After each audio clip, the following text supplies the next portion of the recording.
Chapter 11. The Ghost of the Weed Garden, a study of a chronic schizophrenic. For the truth is past all commiseration. Maxim Gorky. Julie, at the time I knew her, had been a patient in a ward of a mental hospital since the age of 17, that is, for 9 years. In these years, she had become a typical, quote, inaccessible and withdrawn chronic schizophrenic. She was hallucinated, given to posturing, to stereotyped, bizarre, incomprehensible actions. She was mostly mute, and when she did speak, it was in the most deteriorated schizophrenies.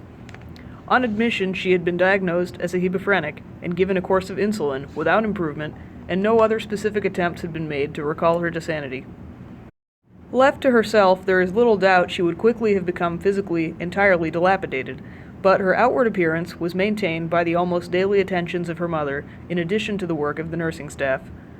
On account of various odd and somewhat alarming things she said and did at the time, her parents had taken her to see a psychiatrist when she was 17.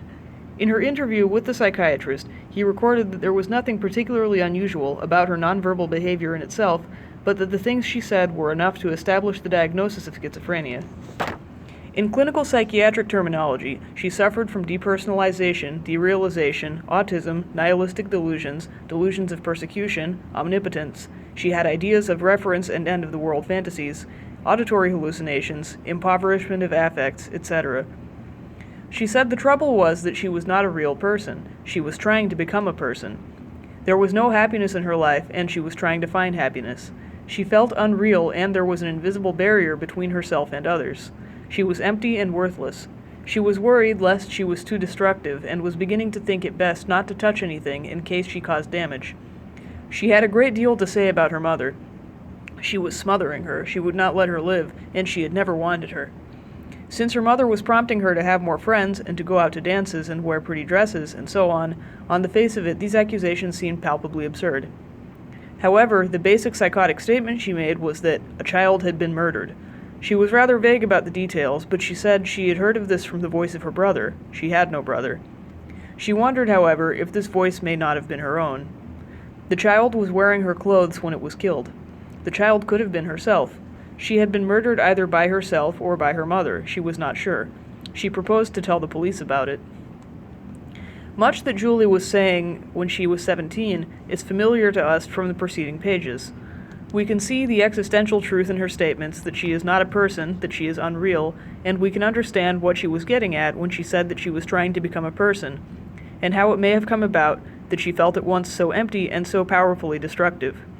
But beyond this point, her communications became parabolic. Her accusations against her mother, we suspect, must relate to her failure to become a person, but they seem, on the surface, rather wild and far-fetched, see below.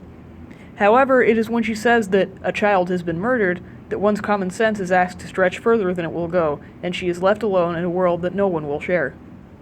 Now I shall want to examine the nature of the psychosis, which appeared to begin about the age of 17, and I think this can best be approached by first considering her life until then. Clinical biography of a schizophrenic. It is never easy to obtain an adequate account of a schizophrenic's early life. Each investigation into the life of any single schizophrenic patient is a laborious piece of original research. It cannot be too strongly emphasized that a routine, or even a so-called dynamically orientated history obtained in the course of several interviews, can give very little of the crucial information necessary for an existential analysis. In this particular case, I saw the mother once a week over a period of several months, and interviewed, each on a number of occasions, her father, her sister, 3 years older, who was her only sibling, and her aunt, father's sister. However, no amount of fact-gathering is proof against bias. Searles, 1958, for instance, is, I think, absolutely correct to emphasize the existence of positive feelings between the schizophrenic and his mother, a finding that has been singularly missed by most other observers. I have no illusions that the present study is immune from bias which I cannot see. Father, mother, sister, aunt were the effective personal world in which this patient grew up. It is the patient's life in her own interpersonal microcosmos that is the kernel of any psychiatric clinical biography. Such clinical biography is therefore self-consciously limited in scope. The socioeconomic factors of the larger community, of which the patient's family is an integral part, are not directly relevant to the subject matter that is our concern. This is not to say that such factors do not profoundly influence the nature of the family and hence of the patient. But, just as the cytologist puts, qua cytologist, his knowledge of macroanatomy in parenthesis in his description of cellular phenomena, while at the same time being in possession of this knowledge, so we put the larger sociological issues in parenthesis as not of direct and immediate relevance to the understanding of how this girl came to be psychotic. Thus, I think the clinical biography that I shall present could be of a working-class girl from Zurich, of a middle-class girl from Lincoln, or of a millionaire's daughter from Texas. Very similar human possibilities arise in the interpersonal relationships of people as differently placed within society as these. I am, however, describing something that occurs in our 20th century Western world, and perhaps not, in quite the same terms, anywhere else. I do not know what are the essential features of this world that allow of such possibilities to arise. But we, as clinicians, must not forget that what goes on beyond our self-imposed horizons may make a great difference to the patterns to be made out within the boundaries of our clinical interpersonal microcosmos. I have felt it necessary to state this briefly here because I feel that clinical psychiatry in the West tends towards what a schizophrenic friend of mine called social gaucherie, whereas Soviet psychiatry seems to be rather gauche in the interpersonal sphere.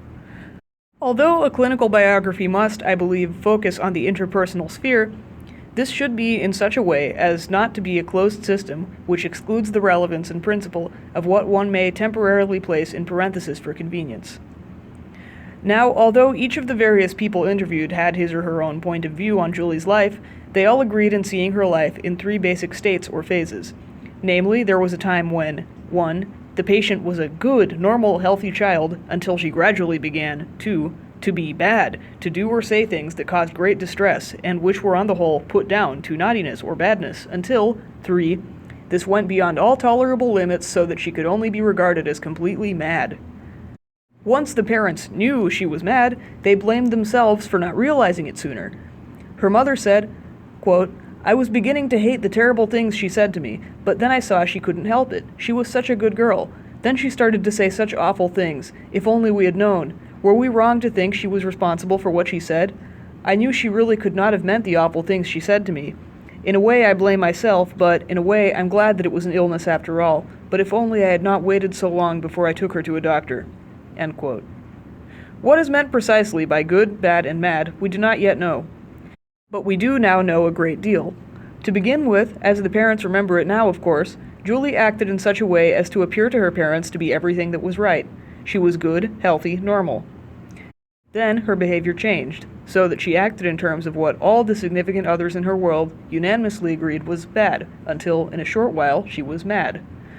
This does not tell us anything about what the child did to be good, bad, or mad in her parents' eyes, but it does supply us with the important information that the original pattern of her actions was entirely in conformity with what her parents held to be good and praiseworthy. Then she was for a time bad, that is, those very things her parents most did not want to see her do or hear her say or to believe existed in her.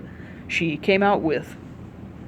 We cannot at present say why this is so, but that she was capable of saying and doing such things was almost incredible to her parents. All that emerged was totally unsuspected.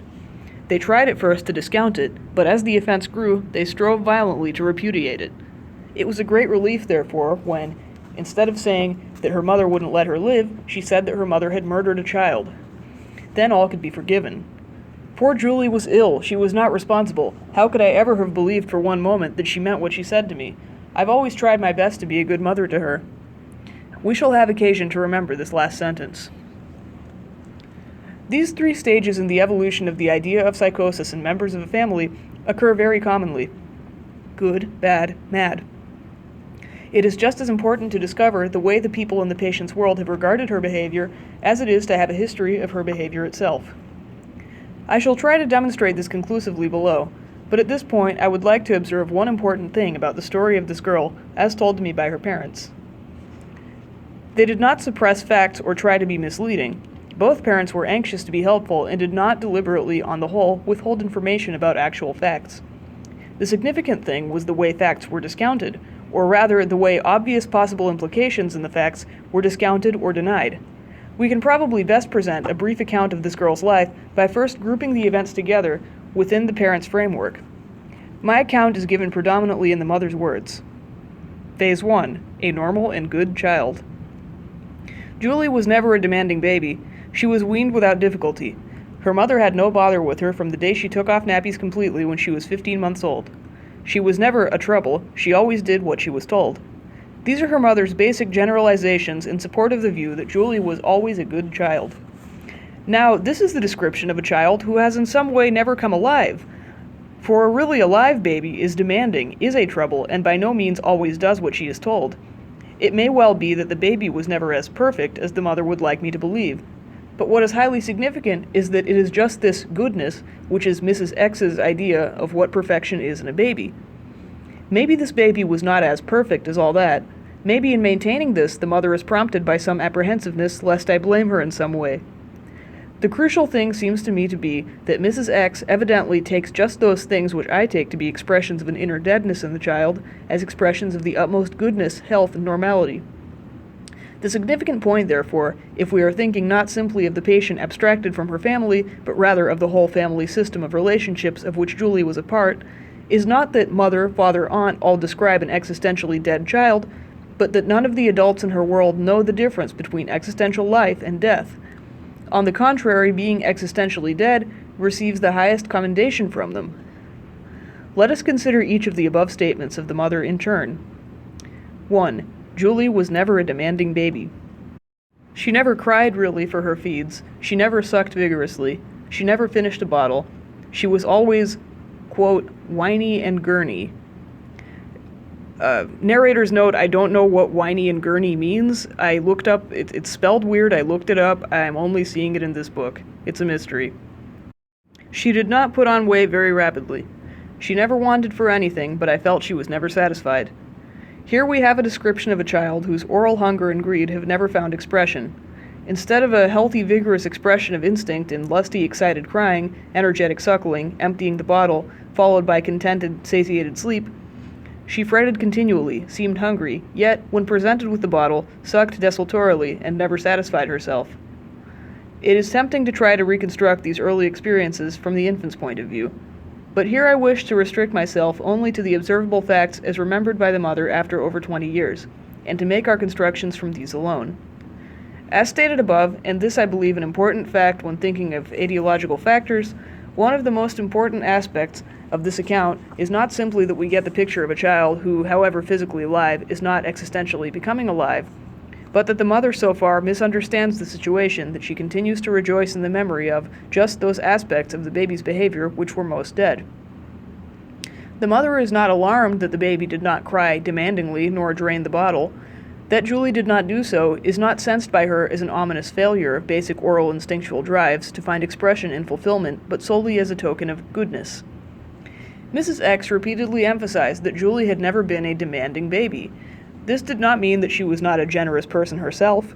In fact, she had given her life for Julie, as she put it. As we shall see, Julie's sister had been a demanding, greedy baby. Her mother had never had much hope for her. I just let her go her own way. However, it was just the fact that Julie from the start had never been demanding that seemed largely to have encouraged her mother to give her so much as she had done. It was therefore a terrible thing for her when, in her teens, Julie, instead of displaying some gratitude for all that had been done for her and given to her, began to accuse her mother of never having let her be. Thus, although it seems to me quite possible that, owing to some genetic factor, this baby was born with its organism so formed that instinctual need and need gratification did not come easily to it, put in the most general way, added to this was the fact that all the others in its world took this very feature as a token of goodness, and stamped with approval the absence of self-action.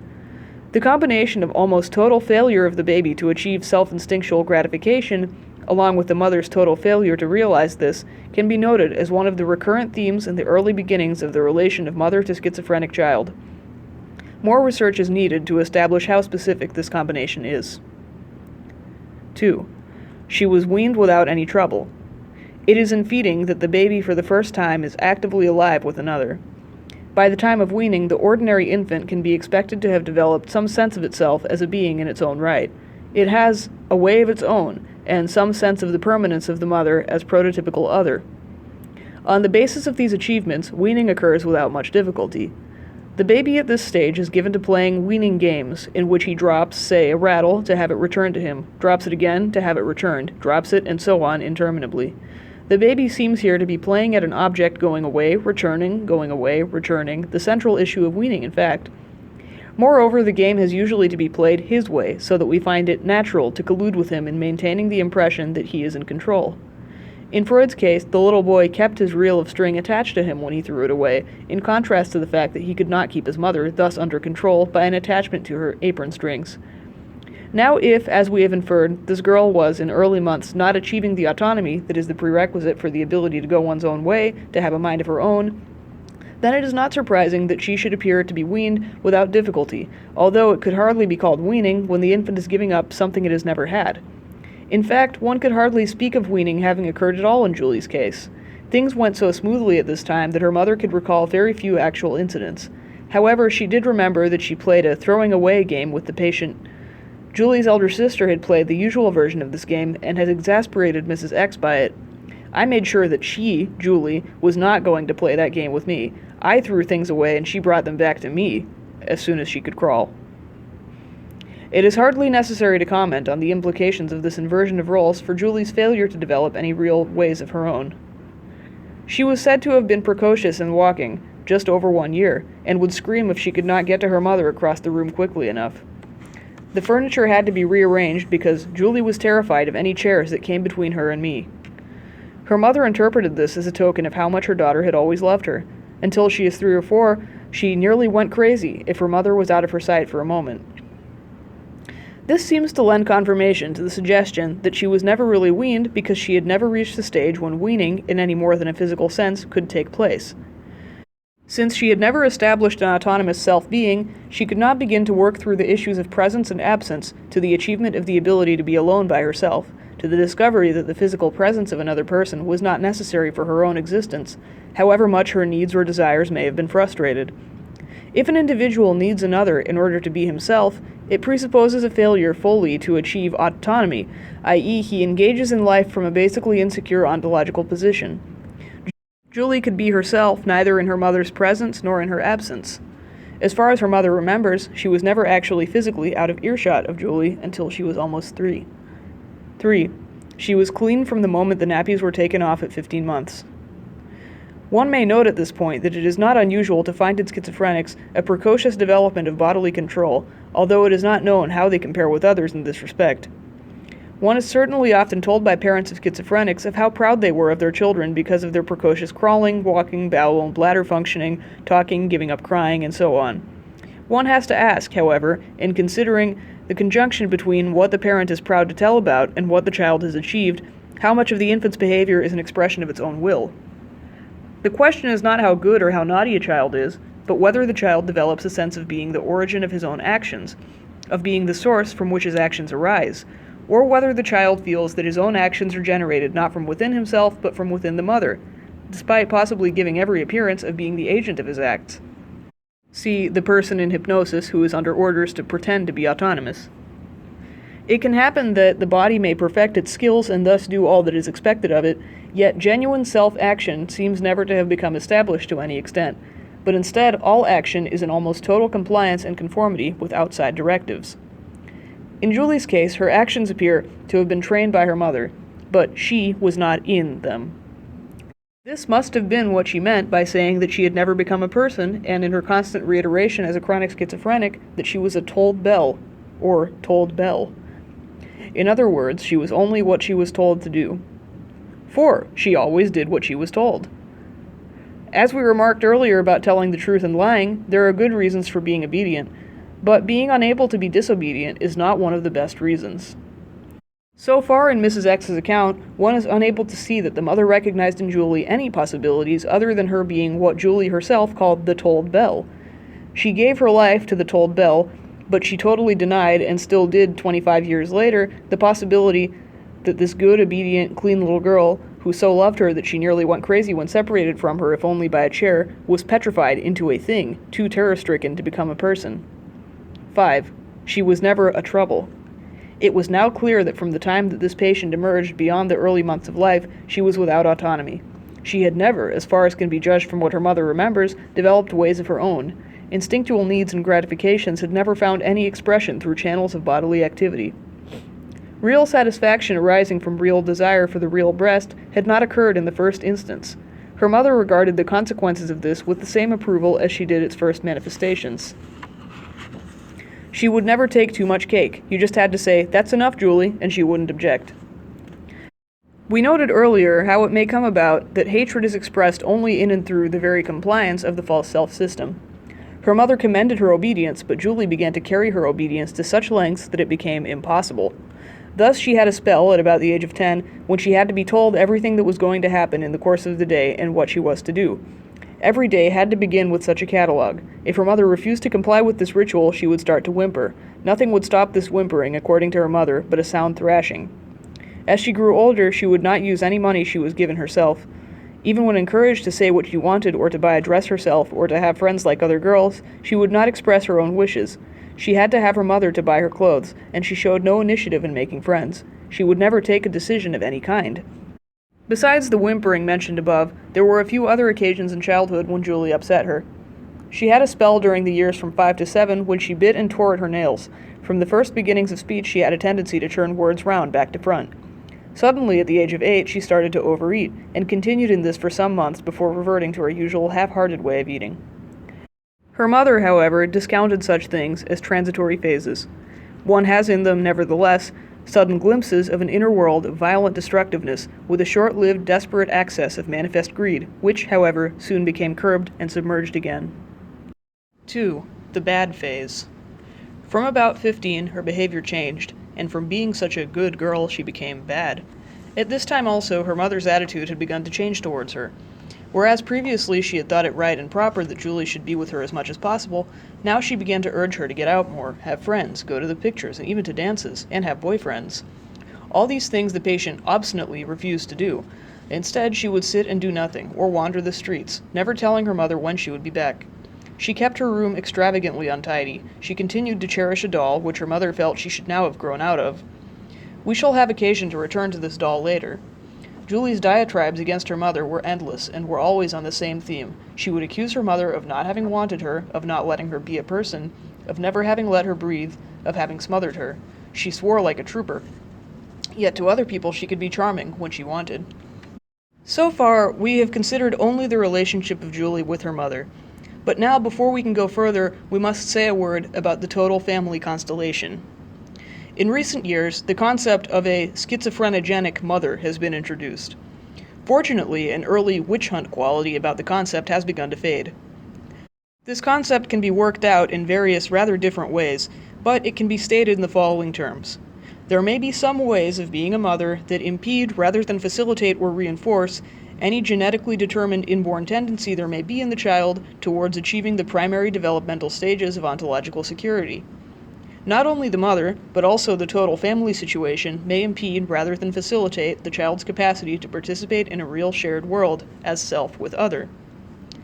It is the thesis of this study that schizophrenia is a possible outcome of a more than usual difficulty in being a whole person with the other, and with not sharing the common sense, i.e. the community sense, way of experiencing oneself in the world.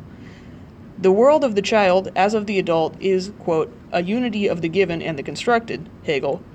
A unity for the child of what is mediated to it by the parents, the mother in the first instance, and of what he makes of this.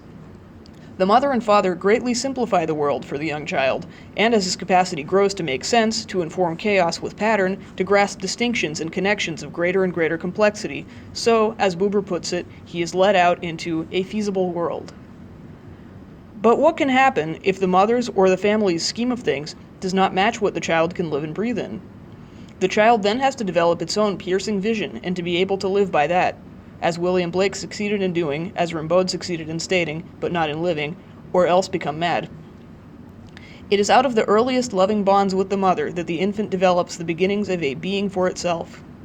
It is in and through these bonds that the mother mediates the world to the infant in the first place. The world he is given may be one he can manage to be in. It is possible, on the contrary, that what he is given is just not feasible for him at the time. Yet, despite the importance of the first year of life, the nature of the milieu in which the child has to exist throughout its infancy, childhood, and adolescence may still have great effect one way or the other. It is at these subsequent stages that the father or other significant adults may play a decisive role in the child's life, either in direct relation with the child or indirectly through effects on the mother. These considerations suggest that one might do better to think of schizophrenic families, rather than too exclusively of schizophrenic mothers. At least doing so might encourage more reports of the dynamics of the family constellation as a whole, instead of studies of mothers or fathers or siblings without sufficient reference to the whole family dynamics. See particularly Laing and Esterson, 1964. Julie's sister, 3 years older, was a rather forthright, assertive married woman, not, however, without femininity and charm. According to her mother, she had been difficult from birth, demanding and always a trouble. In short, she seems to have been a relatively normal child of whom her mother never very much approved. But they appeared to get on well enough together. The sister regarded her mother as a rather dominating person if one did not stand up to her. But she's done everything for Julie, and Julie was always her favorite. It was quite clear that the sister had early on achieved integral autonomous status. If one cared to look closely into her personality, there were many neurotic elements to be found in her. But there seemed little doubt that at least she had achieved the primary ontological status that Julie had never reached. When she was a child, she had friends of her own age, just too old for Julie, and Julie did not appear to have come close to her. Julie, however, had built into her scheme of phantoms a big sister who was one of the few predominantly good figures in her world, a sister of mercy. The father had a more obviously significant part to play. In her mother's eyes, he was a sexual beast. In his, her mother was cold and unsympathetic. They spoke to each other no more than was absolutely necessary. He found sexual satisfaction elsewhere. However, although they had many accusations to make against each other, neither built into these accusations any allegations about mistreating their daughter. The father, indeed, as he said, had not much to tell me, because he had withdrawn himself emotionally from the family before Julie was born. The patient's sister told me 2 incidents, both of which must have been of very great importance to Julie. The first her mother probably did not know about, the second she could not bring herself to tell me of. We shall return to the second incident later. The first occurred when Julie was 14 or 15. Despite her father's distance from her and his relative inaccessibility, Julie had seemed fond of him. He occasionally took her for a walk. On one occasion, Julie came home from such a walk in tears. She never told her mother what had happened. Her mother mentioned this to me to say that she was sure that something awful had taken place between Julie and her husband, but she had never discovered what. After this, Julie would have nothing to do with her father. She had, however, confided to her sister at the time that her father had taken her into a call box and she had overheard a horrible conversation between him and his mistress. Mrs. X did not hesitate to miscall her husband to her daughters, and in piling up innumerable instances of injustices, she tried to get them on her side. However, the elder sister took a middle way, and Julie, apparently, would never openly collude with her mother against her father. After the telephone box incident, she simply cut herself off from him, but would not supply the information for grist to her mother's mill. The father, however, had, as he said, withdrawn himself from the family. He did not make accusations against his wife to his daughters, since he did not need their support against her. Although he regarded her as a useless wife, to be fair to her, as he put it, she was a good mother. I have to grant her that. The elder sister saw faults on both sides, but tried as far as possible to be reasonable and balanced, and not to take one side more than another. But if she had to, she took her mother's side against her father, and her mother's side against Julie. In this latter respect, it was not unreasonable that she should do so. Julie's accusations against her mother were, from a matter-of-fact, common-sense point of view, wild and fantastic from the first. They must have sounded from the start rather mad. To rant and rave about being smothered and not being allowed to live and be a person seemed to this ordinary common-sense family to make no sense at all. She said her mother had never wanted her, and yet she was the favorite. Her mother had done everything for her and given her everything. She said her mother was smothering her, and yet her mother was urging her to grow up. She said her mother did not want her to become a person, and yet her mother was urging her to make friends, go to dances, etc. It is remarkable that despite the radical disruption of the relationship between husband and wife, in one respect at least they maintained a collusion. Both accepted the patient's false self as good and rejected every other aspect of her as bad. But in the bad phase, a corollary to this was perhaps even more important. Not only did they reject as bad all of Julie apart from the compliant, lifeless shadow which passed in their eyes for a real person, they completely refused to take to heart any of the reproaches that Julie had against them. Julie and her mother were at this time both desperate people. Julie, in her psychosis, called herself Mrs. Taylor. What does this mean? It means, I'm tailor-made. I'm a tailored maid. I was made, fed, clothed, and tailored. Such statements are psychotic, not because they may not be true, but because they are cryptic. They are often quite impossible to fathom without the patient decoding them for us. Yet, even as a psychotic statement, this seems a very cogent point of view, and it gives in a nutshell the gist of the reproaches she was making against her mother when she was 15 and 16. This ranting and raving was her badness. What I feel must have been the most schizophrenogenic factor of this time was not simply Julie's attack on her mother, or even her mother's counterattack, but the complete absence of anyone in her world who could or would see some sense in her point of view, whether it was right or wrong. For various reasons, neither her father nor her sister could see that there was any validity in Julie's side of the argument. Like our group patient, page 45, she was not fighting to win an argument, but to preserve her existence. In a way, Julie was not simply trying to preserve her existence, she was trying to achieve existence. We can see, I think, that by 15 or 16, Julie could hardly have developed what one might call the ability of common sense. The common family sense accorded her no existence. Her mother had to be right, totally right. When her mother said she was bad, Julie felt this as murder. It was the negation of any autonomous point of view on her part. Her mother was prepared to accept a compliant, false self, to love this shadow, and to give it anything. She even tried to order this shadow to act as though it were a person. But she had never recognized the real, disturbing presence in the world of a daughter with her own possibilities. The existential truth in Julie's delusions was that her own true possibilities were being smothered, strangled, murdered. To exist, to be able to breathe, Julie felt that her mother had to admit that she could have been wrong about some things, that she could have made mistakes, that there was a sense in which what her daughter said could be right and have weight.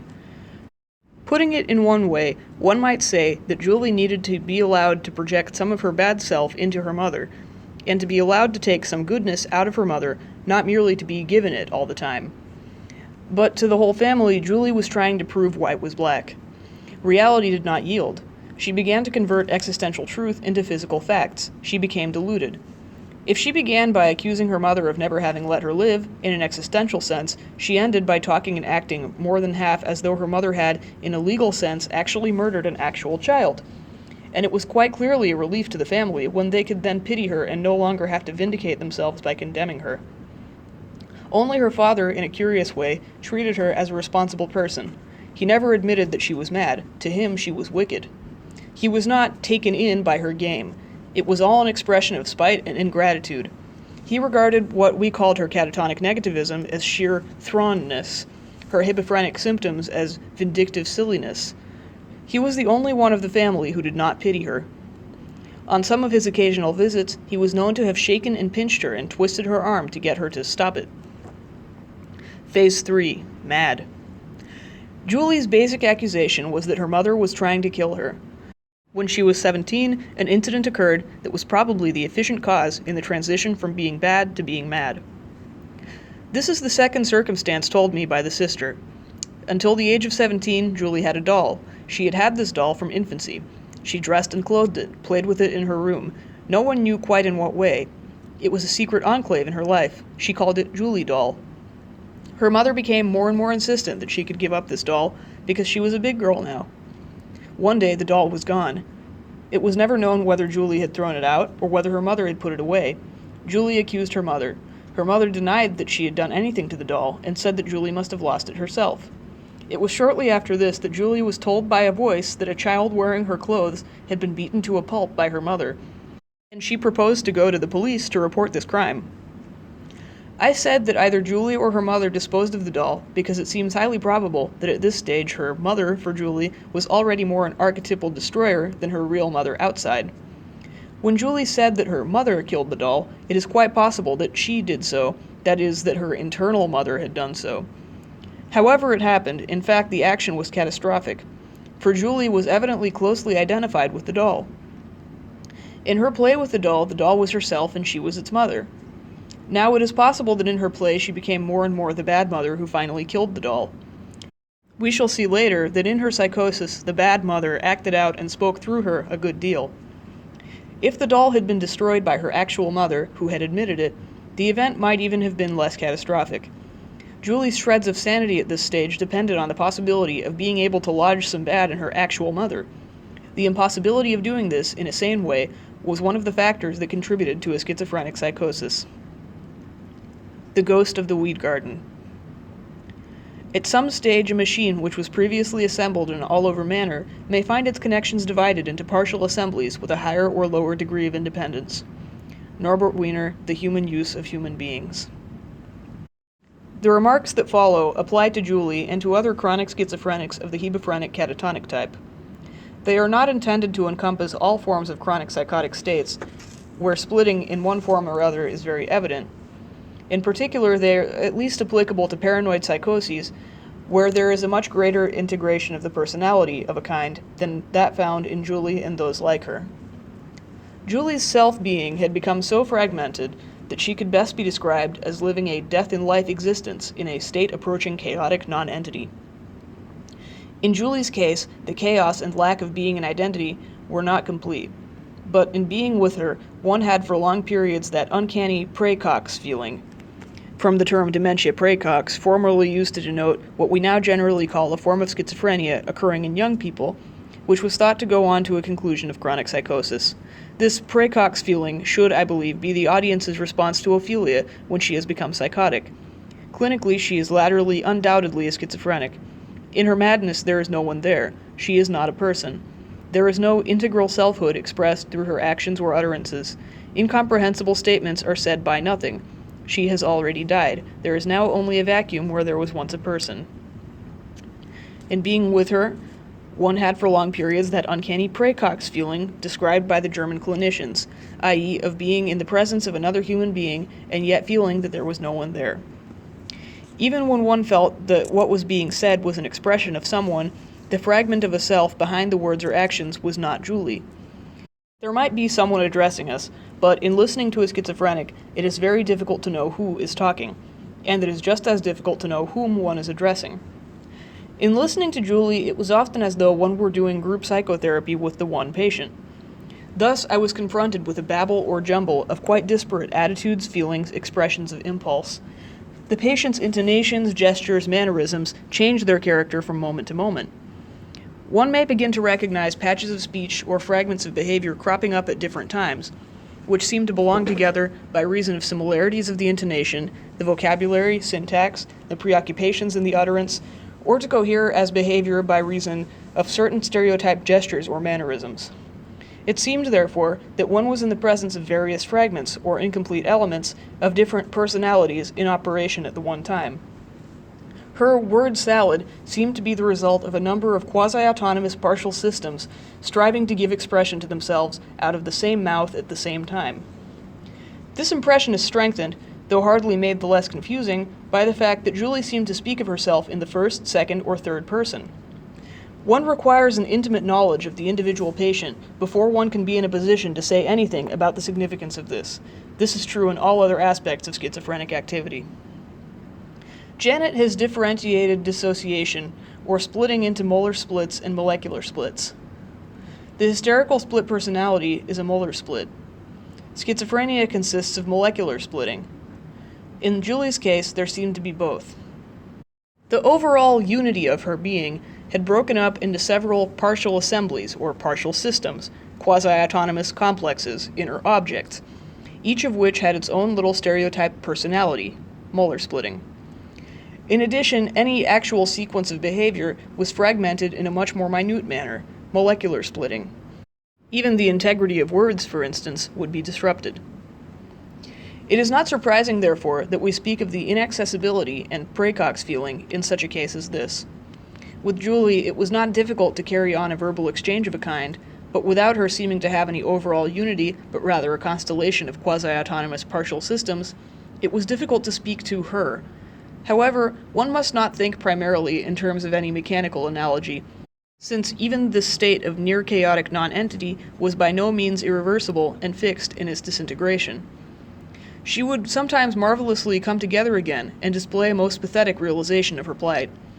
But she was terrified of these moments of integration for various reasons, among others because she had to sustain in them intense anxiety, and because the process of disintegration appeared to be remembered and dreaded as an experience so awful that there was a refuge for her in her unintegration, unrealness, and deadness.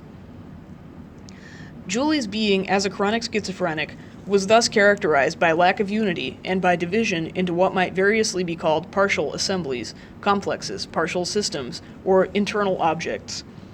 Each of these partial systems had recognizable features and distinctive ways of its own. By following through these postulates, many features of her behavior become explicable. The fact that her self-being was not assembled in an all-over manner, but was split into various partial assemblies or systems, allows us to understand that various functions which presuppose the achievement of personal unity, or at least a high degree of personal unity, could not be present in her, as indeed they were not. Personal unity is a prerequisite of reflective awareness. That is, the ability to be aware of one's own self acting relatively unself-consciously, or with a simple primary non-reflective awareness. In Julie, each partial system could be aware of objects, but a system might not be aware of the processes going on in another system which was split off from it. For example, if in talking to me one system was speaking, there seemed to be no overall unity within her whereby she, as a unified person, could be aware of what the system was saying or doing. Insofar as reflective awareness was absent, memory, for which reflective awareness would seem to be prerequisite, was very patchy. All her life seemed to be contemporaneous. The absence of a total experience of her being as a whole meant that she lacked the unified experience on which to base a clear idea of the boundary of her being. Such an overall boundary was not, however, entirely lacking. Thus, Federn's term, ego boundary, is unsatisfactory. One needs another term for the total of which the ego is a part. Rather, each system seemed to have a boundary of its own. That is to say, to the awareness that characterized one system, another system was liable to appear outside itself. Within an overall unity, a diverse aspect of her being, if sufficiently dystonic to the rest, would set up painful conflict. In her, however, conflict of this kind could not arise. It was only from the outside that one could see that differing conflicting systems of her being were active at the same time. Each partial system seemed to have within it its own focus or center of awareness. It had its own very limited memory schemata and limited ways of structuring percepts, its own quasi-autonomous drives or component drives, its own tendency to preserve its autonomy, and special dangers which threatened its autonomy. She would refer to these diverse aspects as he or she, or address them as you. That is, instead of having a reflective awareness of those aspects of herself, she would perceive the operation of a partial system as though it was not of her, but belonged outside. She would be hallucinated.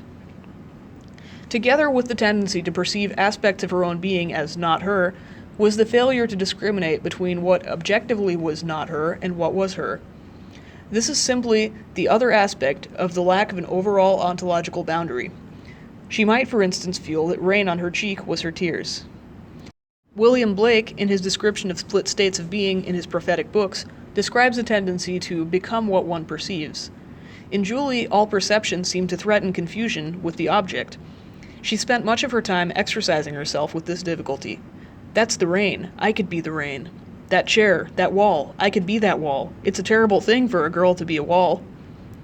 All perceptions seemed to threaten emergence, and all sense of being perceived by the other threatened her similarly. This meant that she was living in a world of constant persecution, and felt herself to be doing to others what she dreaded as happening to her. Almost every act of perception appeared to involve a confusion of self with not self.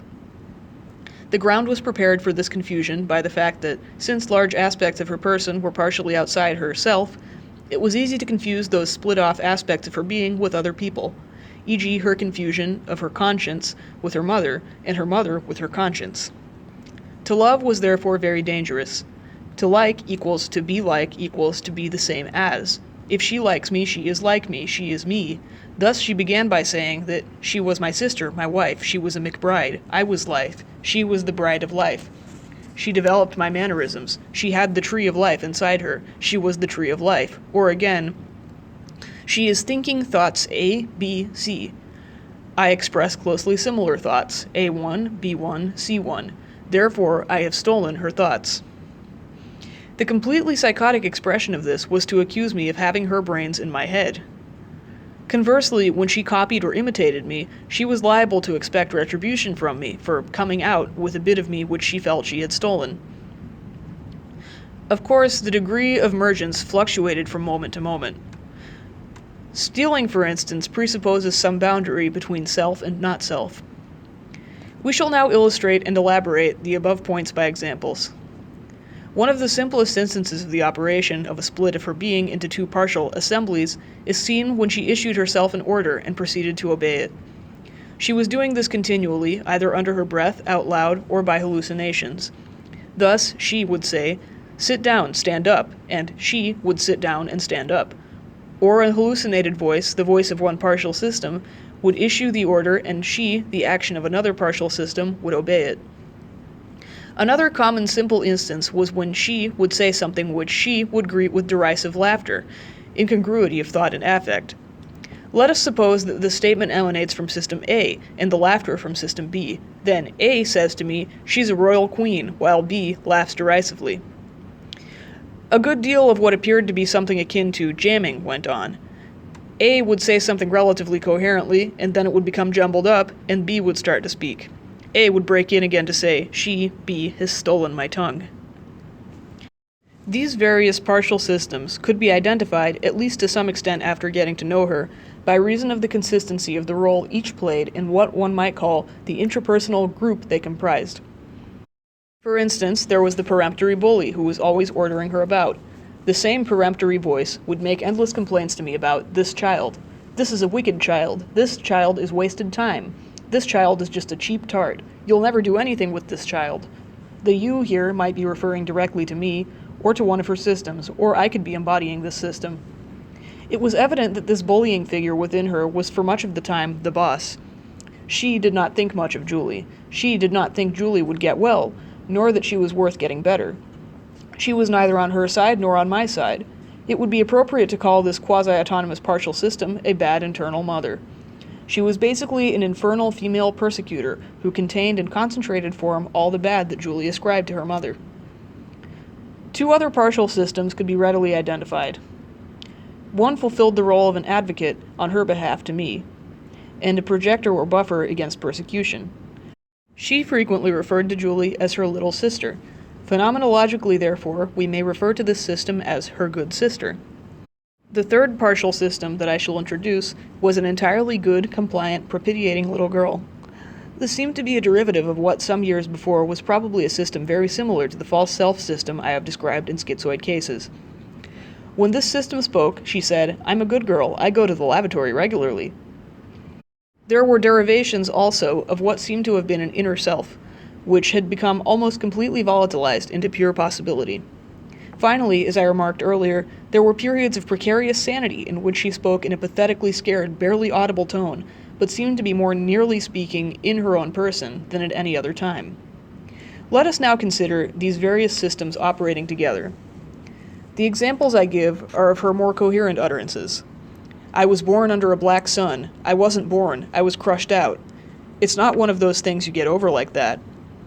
I wasn't mothered. I was smothered. She wasn't a mother. I'm choosy who I have for a mother. Stop it. Stop it. She's killing me. She's cutting out my tongue. I'm rotten. Base. I'm wicked. I'm wasted time." Now, in the light of the foregoing discussion, I would offer the following interpretation of what is happening. She starts by talking to me in her own person, to level the same accusations against her mother as she has persisted in for years. But in a particularly clear and lucid way. The black sun appears to be a symbol of her destructive mother. It was a frequently recurring image. The first 6 sentences are spoken sanely. Suddenly she appears to be subject to some terrifying attack, presumably from this bad mother. She breaks off in an intrapersonal crisis. "Stop it, stop it." Addressing me briefly again, she exclaims, "She's killing me." Then follows a defensive denigration of herself, couched in the same terms as her bad mother's condemnations of her. "I'm rotten, base, I'm wicked, I'm wasted time." Accusations against her mother were always liable to precipitate some such catastrophic reaction. On a later occasion, she made her usual accusations against her mother and the bad mother interrupted with her customary accusations against that child. "That child's bad, that child's wicked, that child's wasted time."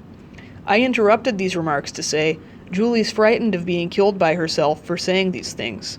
The diatribe did not continue, but she said very quietly, "Yes, that's my conscience killing me. I've been frightened of my mother all my life and always will be. Do you think I can live?" This relatively integrated statement makes clear the remaining confusion of her conscience and her real mother. Her bad conscience was a bad persecuting mother. As stated above, it may have been one of the schizophrenogenic elements in her life that she could not get her real mother, in a real sense, to accept her need to project part of her bad conscience into her. That is, for her mother really to admit some validity to Julie's accusations, and thus, by allowing her to see some imperfections in her mother, to relieve some of the internal persecution from her conscience. This child doesn't want to come here. Do you realize that? She's my little sister. This child does not know about things she shouldn't know about. Here her big sister is speaking, making clear to me that Julie is innocent and ignorant and therefore blameless and irresponsible. The big sister system, in contrast to the innocent and ignorant little sister system, was a very knowing and responsible person, rather patronizing though kindly and protective.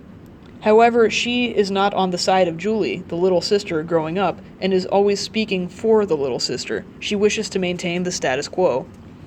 This child's mind is cracked. This child's mind is closed. You're trying to open this child's mind. I'll never forgive you for trying to open this child's mind. This child is dead and not dead. The implication of this last sentence is that by remaining in a sense dead, she can be not dead in a sense. But if she takes responsibility for being really alive, then she may be really killed. However, this sister could also speak in this way. You've got to want this child. You've got to make her welcome. You've got to take care of this girl. I'm a good girl. She's my little sister. You've got to take her to the lavatory. She's my little sister. She doesn't know about these things. That's not an impossible child. This big sister contained experience, knowledge, responsibility, reasonableness, in contrast to the little sister's innocence, ignorance, irresponsibility, and waywardness. We see here also that Julie's schizophrenia consisted in the all-over lack of integration, not simply in the absence of a locus in her of sanity. This big sister component of her being could speak in a reasonable, sane, and balanced way, but it was not Julie who was speaking. Her sanity was, if you like, split off and encapsulated. Her real sanity depended not on being able to speak sanely in the person of a big sister, but in achieving an overall integration of her total being. The schizophrenia is betrayed by her reference to herself as a third party, and in the sudden intrusion of the little sister while the big sister is speaking. I'm a good girl. When she did present words or actions to me as her own, this self that was so presented was completely psychotic. Most of the really cryptic condensed statements seem to belong to the remnants of her self-system. When decoded, they reveal that this system was probably the derivative of the fantasized inner self that we described in sane schizoid states. We have already attempted to give an account of how it comes about that the experience of this self involves such extreme paradoxes of fantastic omnipotence/impotence and so on at the same time. The phenomenological characteristics of the experience of this self seem in Julie to be in principle similar. However, one must be prepared to paraphrase her schizophrenia into sane speech before one can attempt a phenomenological construct of the experience of this self. I must make it clear once more that in using the term self in this context, I do not mean to imply that this was her true self. This system did, however, seem to comprise a rallying point around which integration could occur. When disintegration occurred, this seemed to be the center, which could not hold. It seemed to be a central reference for centripetal or centrifugal tendencies. It appeared as the really mad kernel of her being, that central aspect of her, which, so it seemed, had to be maintained chaotic and dead, lest she be killed. We shall attempt to characterize the nature of this self by statements made not only to this self directly, but also by statements that appear to originate in other systems.